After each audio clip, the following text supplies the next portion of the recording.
Awalnya aku mengira, melayani, hanya soal pekerjaan. Sampai aku menyadari, ketika tiga pasang mata menuntut hal berbeda di waktu yang sama, bahwa yang diuji bukan lagi tenagaku, melainkan batas harga diriku. Aku berangkat ke Arab dengan tekad sederhana. Bekerja, bertahan, lalu pulang dengan masa depan yang lebih baik. Kontrak yang kuterima terdengar masuk akal. Satu rumah besar, satu keluarga inti.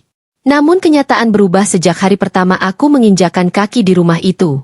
Rumah tersebut bukan hanya besar, melainkan hidup. Ada banyak pintu, banyak jadwal, dan terlalu banyak kebutuhan yang harus dipenuhi. Di sanalah aku diperkenalkan pada kenyataan yang tidak tertulis di kontrak. Aku harus melayani 3 majikan sekaligus. Bukan dalam arti yang kotor. Bukan pula yang vulgar. Melainkan 3 pusat tuntutan yang masing-masing merasa paling berhak. Majikan pertama adalah ibu rumah tangga, tegas, perfeksionis, dan selalu ingin segalanya selesai sebelum diminta. Tatapannya tajam, suaranya tenang, namun tekanannya terasa bahkan saat ia diam.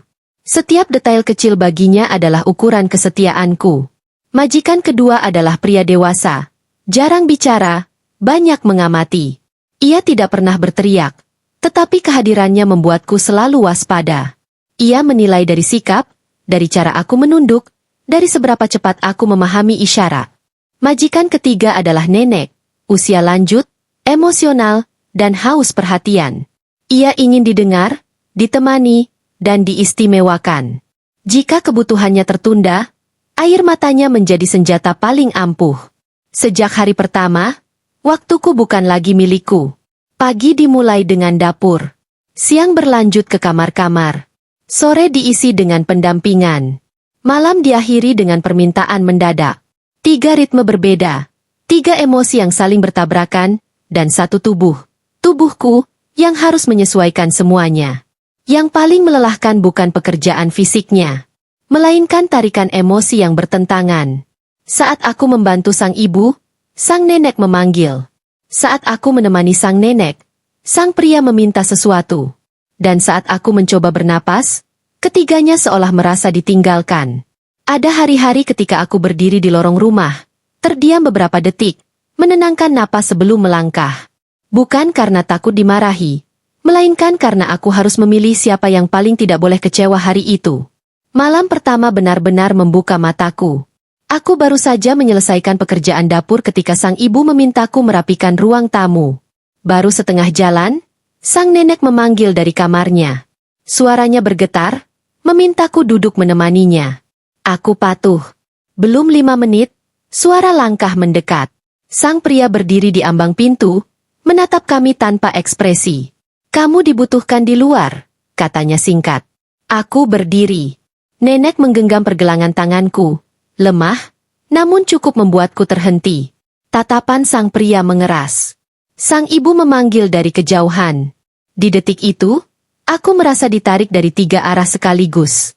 Aku memilih melepaskan genggaman nenek dengan lembut, meminta izin, lalu melangkah keluar.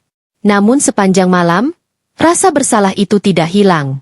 Bukan karena salah memilih, tetapi karena aku sadar, aku tidak akan pernah bisa memuaskan semuanya. Hari-hari berikutnya semakin berat.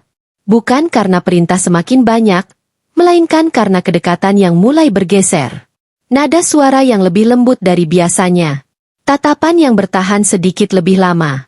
Permintaan yang tidak tertulis, namun terasa mengikat. Aku menjaga sikap. Selalu menjaga jarak. Menunduk secukupnya. Menjawab seperlunya. Namun dalam rumah yang tertutup, keheningan seringkali berbicara lebih keras dari kata-kata. Ada momen ketika aku berdiri terlalu dekat saat membantu. Tidak ada sentuhan yang jelas, tetapi ruang pribadi terasa menyempit. Aku merasakan ketidaknyamanan itu. Halus, namun nyata. Dan aku tahu, batas harus dijaga bahkan sebelum dilanggar. Di malam lain, sang nenek memintaku tidur lebih dekat agar ia merasa tenang.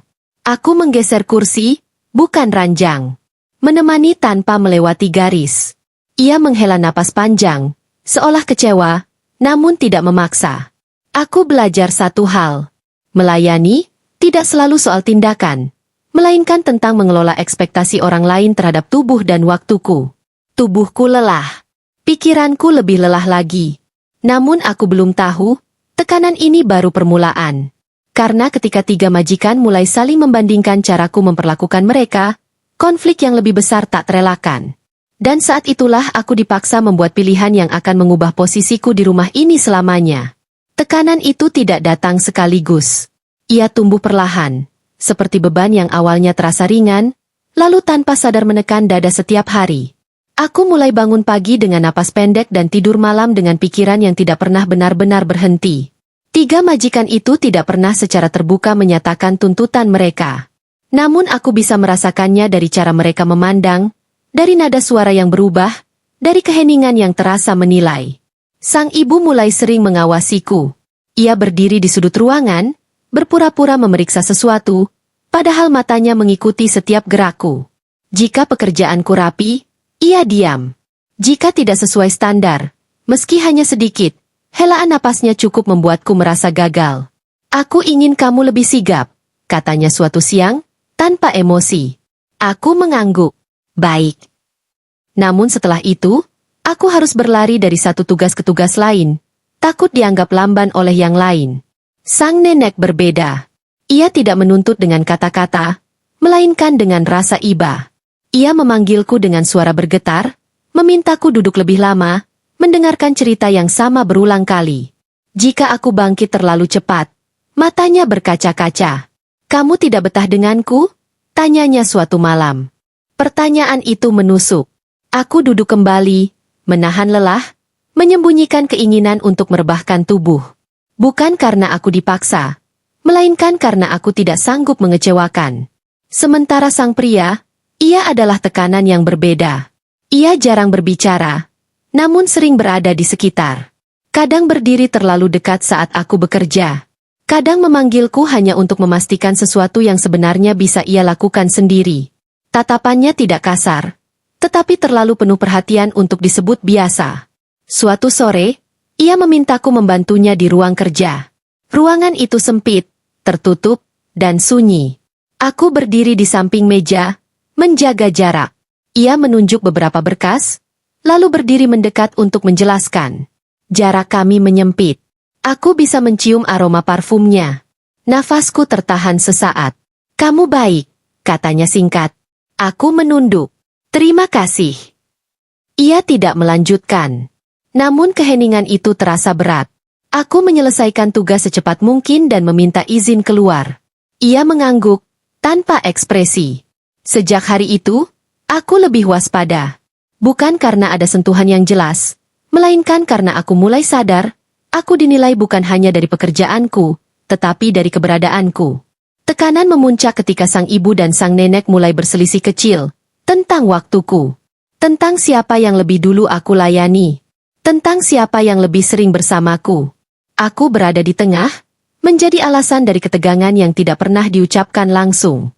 Suatu malam, sang ibu memanggilku ke dapur setelah semua tertidur. Wajahnya serius. Kamu harus belajar membagi diri, katanya. Aku terdiam. Kami semua punya kebutuhan, lanjutnya. Kalimat itu sederhana, namun maknanya berat. Aku menjawab dengan hati-hati, saya sudah berusaha sebaik mungkin.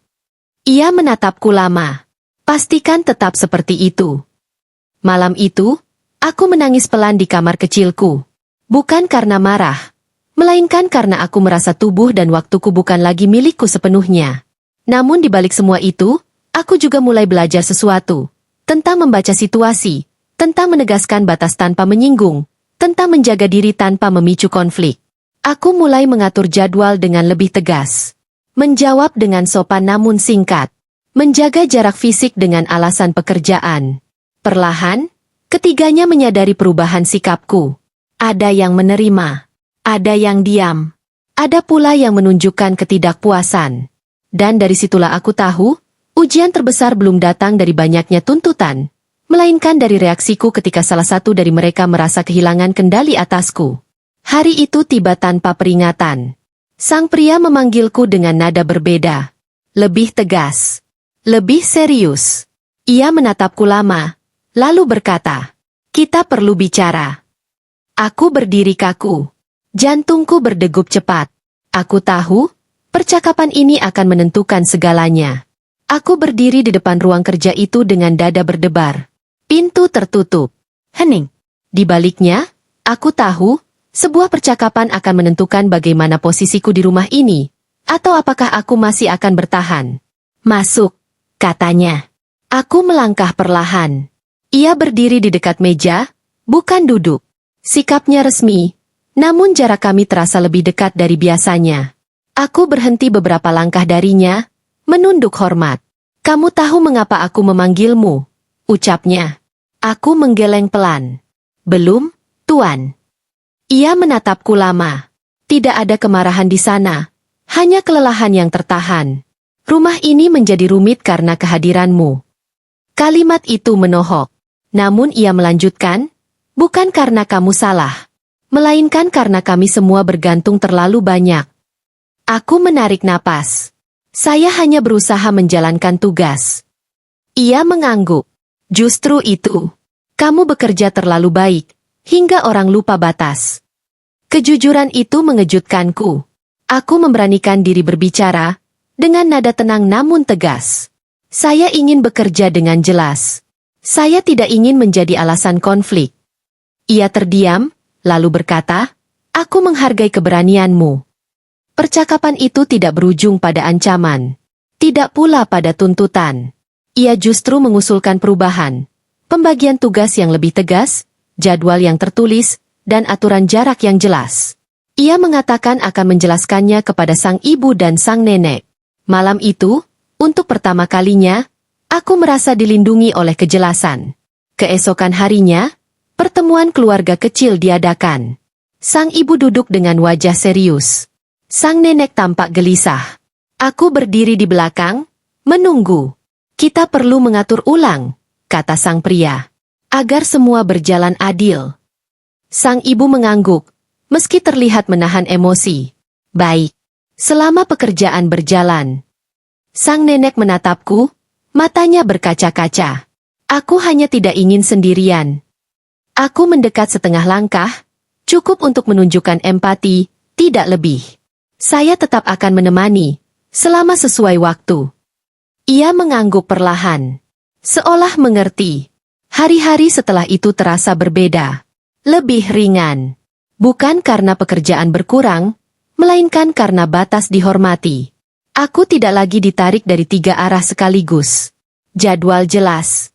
Permintaan tertata. Kedekatan kembali wajar. Aku belajar bahwa melayani bukan berarti mengorbankan diri tanpa suara. Melayani adalah bekerja dengan profesional, dan berani berkata cukup saat garis hampir terlewati. Beberapa bulan kemudian, kontrakku mendekati akhir. Sang ibu memanggilku, menyerahkan amplop berisi bonus dan surat rekomendasi. Kamu kuat, katanya singkat. Sang nenek memelukku singkat, tanpa menahan. Terima kasih sudah sabar. Sang pria menyalamiku dengan hormat. Kamu menjaga rumah ini tetap utuh. Aku meninggalkan rumah itu dengan langkah mantap.